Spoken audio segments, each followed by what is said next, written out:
Bonjour, ça c'est le troisième exemple concernant les transformateurs. On oublie ça pour l'instant. Là, on a deux transformateurs conventionnels, d'accord?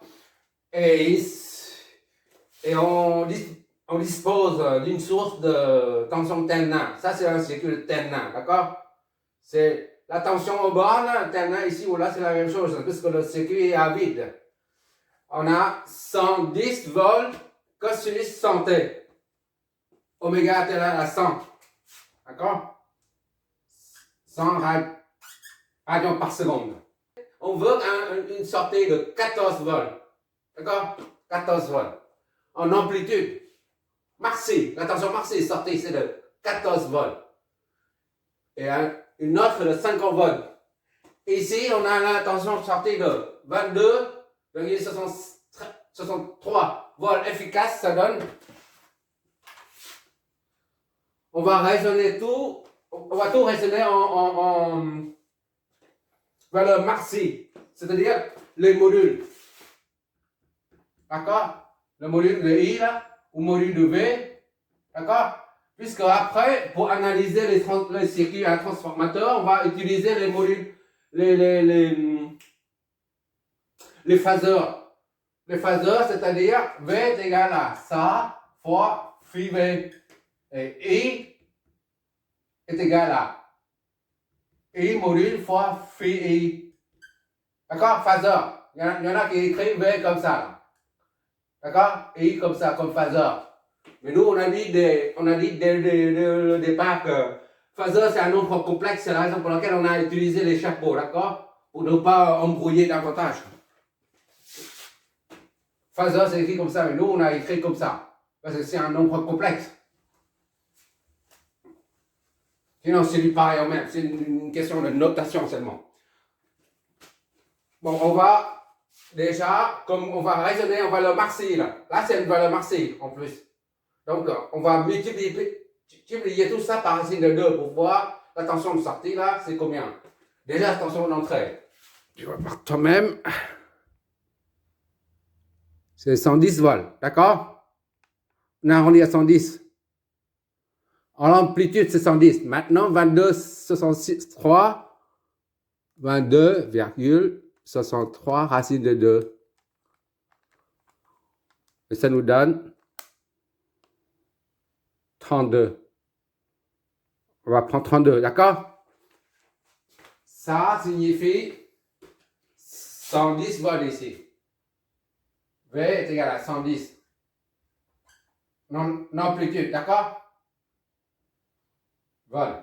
C'est pas efficace, d'accord? Ici c'est efficace, ici c'est pas efficace. Là c'est 32 volts. 32 volts. En amplitude. V1, V2. Voilà. Alors, ici c'est 110. Voilà. Et là, 12,13. C'est ça, 12,73. Ça nous donne 18 volts. D'accord? On oublie les poussières. Ça fait 18 volts en amplitude. Voilà. Pourquoi on fait ça? Parce qu'on nous demande la tension maxi, là. L'amplitude maxi. D'accord? Là, on a déjà l'amplitude maxi. Bon, maintenant, il faut des termes. Il faut câbler les deux. Là, on n'a pas de tension sortie, c'est 32 volts. C'est pas 14, ni 50. Et la tension sortie ici, c'est 18. Ce n'est ni 14 volts, ni 50 volts. D'accord? C'est pour ça on nous demande de câbler ces deux-là pour former un transformateur à baisse de tension dont la tension de sortie est de 14 volts d'amplitude. Et on câble une deuxième fois. On se sert de ces deux transformateurs conventionnels pour former un deuxième transformateur dont la tension de sortie est de 50 volts. Ici, on n'a pas 50 volts, on a 18 et 30. Il faut faire de sorte que, une fois on branche le primaire de ce transformateur ou de celui-là, c'est 110 volts, 110 volts. aux bornes du circuit de terminal, 1, 2 là.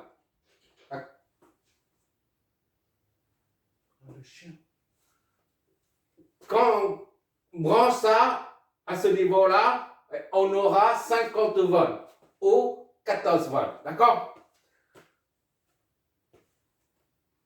Il faut chercher un câblage qui permet d'avoir 14 volts et 50 volts à la sortie. Voilà. En résumé, il faut. Là, je dessiné ça, c'est un bloc noir, une boîte noire. Voilà. On met deux transformateurs là-dedans. D'accord? 1 et 2. On ne sait pas le câblage, on ne connaît pas, pour l'instant on ne connaît pas. Ça peut être comme ça, ou j'en sais rien, ça ou ça. Câblé comme ça, on ne sait rien, d'accord? Les sorties là, comme ça là. On n'en sait rien, pour l'instant on n'en sait rien, mais tout ce qu'on veut c'est, ici là on raccorde 110 volts. Amplitude c'est 110. Voilà, d'accord? Et à la sortie on doit avoir 14 volts. 14 volts. C'est le premier câblage. D'accord? Et le deuxième câblage, on fait la même chose avec deux transformateurs. On ne sait pas comment câbler ça. Pour l'instant, on ne sait pas encore. Ça peut être comme ça. Ça peut être comme ça. On n'en sait rien. D'accord? Pour l'instant, on ne sait rien. Mais on veut un câblage qui permet d'avoir 50 volts ici, à la sortie. D'accord? Et on branche toujours ce côté primaire là à 110 volts. Voilà notre objectif à réaliser. Voilà. Là, c'est un transformateur composé, si tu veux. Un T, ça c'est un T2. T1, T2, ça fait un T composé. Un T. Premier câblage, deuxième câblage. Voilà. Il faut câbler les deux, assembler les deux pour avoir 14 volts à la sortie et 50 volts à la sortie. Quel que soit le câblage, la tension d'alimentation sera 110 volts en amplitude seulement. D'accord? Voilà, maintenant on va occuper le premier. On va faire celui-là. D'accord? De sorte d'avoir 14 volts à la sortie. Et après on fera le deuxième.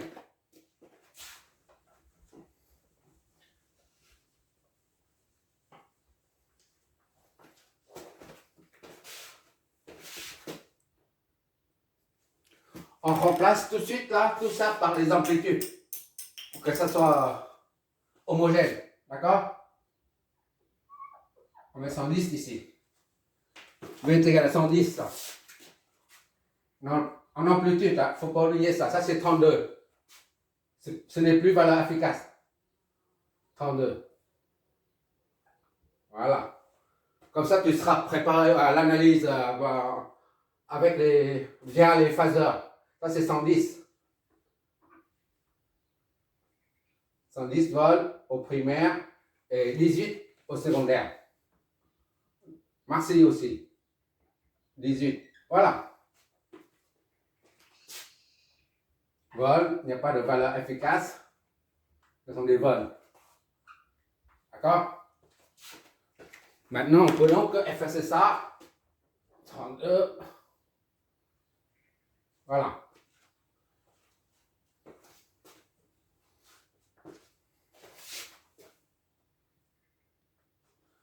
Avant de commencer, tu te rappelles les deux premiers exos. Les deux premiers exos nous ont permis de comprendre les caractéristiques d'un transformateur, le rapport de tension, le rapport de transformation du transformateur, ainsi que la puissance apparente maximale. C'est la même chose. Et on n'a pas tenu compte du sens du courant, puisque la puissance apparente était V efficace fois I efficace. Tu te rappelles, d'accord? C'est l'équivalent thermique. Ça correspond à un certain dégagement de chaleur. Voilà. Ça, c'est la limite à ne pas dépasser pour ne pas griller les bobines. Voilà. D'accord? De part et d'autre. Ici, là, on a affaire à on doit tenir compte de la polarité du transformateur, c'est-à-dire de la tension. Ici, quand c'est marqué plus comme ça, pour un transformateur comme ça, un autre, voilà, deuxième, voilà. Quand la polarité, quand on marque comme ça signifie que la tension ici, là, il faut flécher comme ça. Là. La polarité positive au point de marquage. Un plus ici. D'accord? Idem ici, ça c'est plus ici. Positif au point de marquage. C'est-à-dire que quand le courant passe, circule là-dedans, là, ce qui fait, pour les raisons ou une autre, ça devient positif. Et la tension, là, V, là, s'oriente vers le haut. Mais quand, au point de marquage, on a une tension positive, l'autre côté, on a le même signe de tension, c'est-à-dire positif. C'est positif également. La tension V1 est positive au point, et la tension V2, c'est pareil, positif au point. D'accord? Si le courant entre comme ça et que ça devient positif, ça signifie que l'autre côté, c'est positif. D'accord? Ça, il faut retenir ça pour analyser un circuit à transformateur. Maintenant, disons qu'on a un point de marquage ici. Ça, c'est les données du constructeur. D'accord? C'est pas nous de définir les points. D'accord? C'est sur le transformateur, c'est frappé dessus. Des fois, c'est HX pour un côté. Voilà. De l'autre. Ici, c'est au lieu de frapper, on met H, là, il y a le marquage dessus. Frapper sur le transformateur. Ou s'il n'y a pas de X, de croissant à André, tu verras un point. Voilà. D'accord? Et dans ce cas-là, tu n'as pas ça. Pour dire, ici, c'est la polarité. C'est positif ici. Et quand il entre comme ça, d'accord? Et on a deux points de marquage opposés comme ça. Ça signifie que lorsque le courant entre ici, là, ici c'est positif, par exemple. Si ici c'est positif, alors là, ici c'est positif. Aussi. La tension doit s'orienter vers le bas. D'accord? V1 positif au point. Et bien V2 aussi positif au point. Et par conséquent, il faut inverser le sens de V2. Tout simplement. D'accord? Supposons qu'on a un autre. Ici, là. Voilà. Un transform multiple. Et le point ici, là. Ça signifie que ici, c'est positif ici. Et là, c'est positif là. Et ça, c'est positif là aussi. Donc, il faut orienter la tension vers là. Et ça, vers le haut. D'accord? Il faut bien comprendre le principe. D'accord? Et si, par exemple, le courant sort, n'entre plus, mais ça sort. Ça va dans le sens. Et ça, c'est négatif. Négatif, par exemple. Dans ce cas, il faut réorienter le sens de la flèche de tension. Positif au pied, là, au lieu de... Tout à l'heure, c'était positif au point. Maintenant, c'est positif au pied. J'ai dit ça au pied, je ne sais pas comment on dit ça. Bon. Et là, c'est positif en bas. Tout simplement. Et ça, c'est négatif. Ok, là, ça, c'est les règles à suivre pour pouvoir analyser un circuit à transformateur. Bon, pourquoi je cite tout ça? Ça, ce sont les règles à suivre pour pouvoir analyser un circuit à transformateur, tout simplement. Comme la convention récepteur, c'est pareil, en fait. Bon. On remarque ici qu'on veut 14 volts et 50 volts à la sortie. Là, on a en amplitude. Toujours, maintenant, on parle en termes d'amplitude du signal, d'accord? On ne parle plus de valeur efficace. pour simplifier le calcul plus tard, l'analyse plus tard. D'ailleurs, c'est le quatrième exercice, on va aborder les phasages, tout ça. Donc, autant de commencer maintenant. Bon, on veut 14 vols à la sortie et 50 vols à la sortie. Ici, on a 32 vols à la sortie, 18 vols à la sortie. Aucune des deux sorties ne correspond à 50 ni à 14 vols. D'accord? Maintenant, il faut assembler les deux, câbler les deux de sorte d'avoir 14 vols et 50 vols. Et pour ça, on remarque que 14 vols, c'est la différence entre ça et ça. 32 moins 18. D'accord? 12 moins 8, ça va 4. 2, ça va 14. D'accord? La soustraction des deux, là. 32 vols ici, moins 18 vols ici. Soustraction. Fraction. D'accord? C'est un 14. Et addition, par exemple, on fait l'addition, je crois avec le D, je crois, hein? C'est ça, hein? Addition, qu'est-ce que ça nous donne? 32 plus 18, ça fait 50. 50 vols. D'accord? Donc, il faut câbler de sorte que, câbler les deux transformateurs pour le premier cas, d'accord? Pour le premier cas, pour avoir 14 vols, il faut câbler les deux transformateurs de sorte que qu'il y ait une soustraction du point de vue des différences de potentiel. D'accord? Les points de marquage nous renseignent sur la flèche de tension, la polarité de la tension. Et à partir de la polarité de la tension, on déduit la différence de potentiel. Et après, à partir des deux différences de potentiel, on fait une soustraction pour avoir 14 volts. Je reprends. Pour avoir 14 volts, d'accord? On assemble les deux. On va câbler les deux transformateurs pour obtenir 14 volts. Et pour ça, on se base sur la polarité de la tension sortie. Puisque on doit tenir compte de la tension de la polarité de la tension sortie pour pouvoir câbler ces deux-là afin d'obtenir 14 volts. D'accord? Bon, comment on va câbler ça? On va faire de sorte, il faut suivre la flèche de tension. Donc, il faut tenir compte de la polarité de la tension à la sortie. Des deux. Là, il faut, pour avoir 14 volts, il faut prendre ça moins ça. C'est l'équation de Lie, là.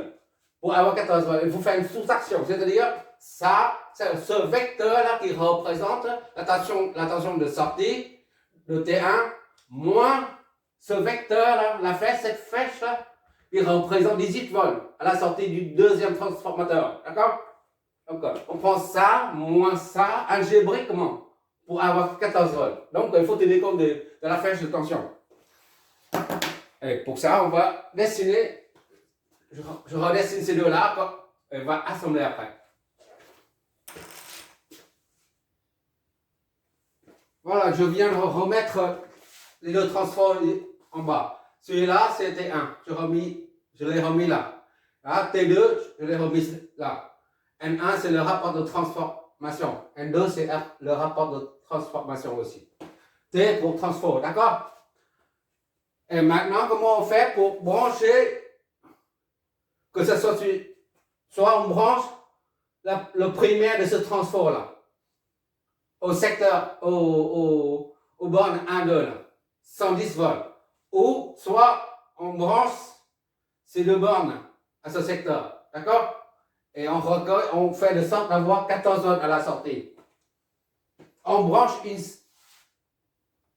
un seul, le primaire du premier ou le primaire du deuxième transformateur au circuit. Un seul, d'accord, les deux, mais pas les deux en même temps. D'accord, parce qu'on dispose d'une seule source de tension qui est la source de T1, là, 110 volts.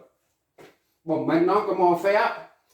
On va brancher ça à la source de tension. D'accord? qui est la source de TENA, 110 volts. Je ne sais pas si tu vois toujours. Ok, tu vois toujours. Bon, prenons ici, là. Ici, on va brancher ça sur la source de tension. D'accord? Ici, là. Voilà.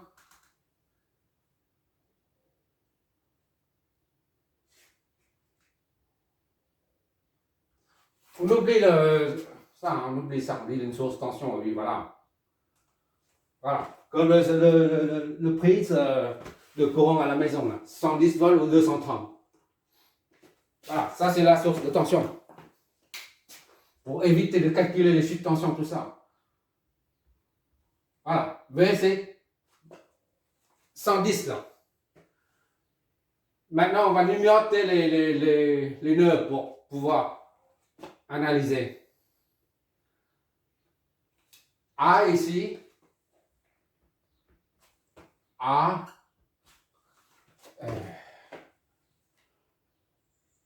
B, C, D. B,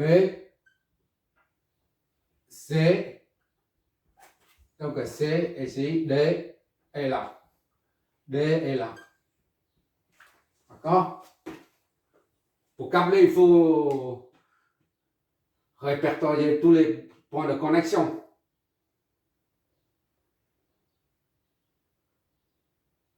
Maintenant, EF. EF, je vais noter comment? Ici, E. Pour éviter pour bien distinguer le C et le E, on va utiliser le F pour ne pas, parce que le C et le E, des fois, ça ressemble. On utilise la F, d'accord?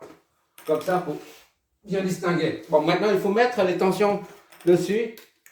Là, on a 110, là, le premier. 110, c'est ici. 110, d'accord? Ça, V, AB. Tu notes VAB comme ça. C'est un vecteur, d'accord? Parce que le courant entre comme ça, là. On suppose qu'on entre comme ça, là. Et pas la polarité est positive ici. Positive au point, d'accord? Comme on a dit tout à l'heure. Ce sont des règles à respecter que les constructeurs et d'ailleurs les simulateurs suivent cette règle. Quand le courant entre par le point de marquage, la polarité du point est positive. Quand le courant sort du point de marquage, alors la polarité est négative. D'accord? Mais quand c'est positif, ici c'est positif là. On a dit tout à l'heure. Et ici c'est donc V CD. D'accord? Et comment on fait pour avoir une soustraction? 32 moins 18. DF ici c'est 32, 18. DF, c'est la tension ici. On veut que ça soit, on va mettre comme ça pour mieux voir. Voilà. DF. D'accord? La tension DF. Ici, c'est le point F là. D'accord? DF. Ou alors, on l'oriente comme ça, on l'appelle FD. C'est la même chose. Quand la tension arrive ici, là, pour que ça soit positif ici, il faut qu'il y ait une dérivation. Donc, on met une dérivation ici, là. Le I. Après cet exo, les autotransformateurs n'aura plus de secret pour toi. Mais doucement, comme ça, tu. Dérivation jusqu'en bas. Voilà, ici, on fait une dérivation. Voilà. Ça contourne, d'accord?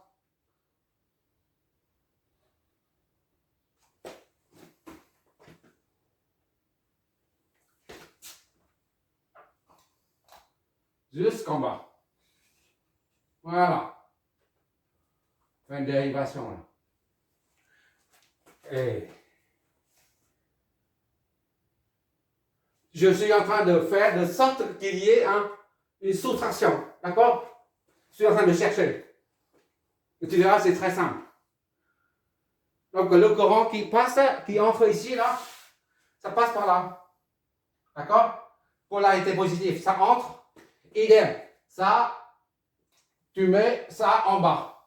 Retourne en bas, du point. Le courant, un autre, il y a un là, ici. I2 là.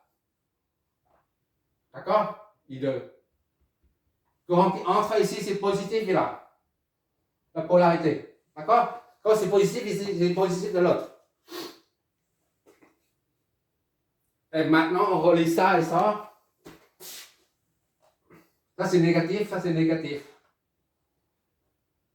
Voilà. Comme ça, on aura une soustraction. Ça, c'est V.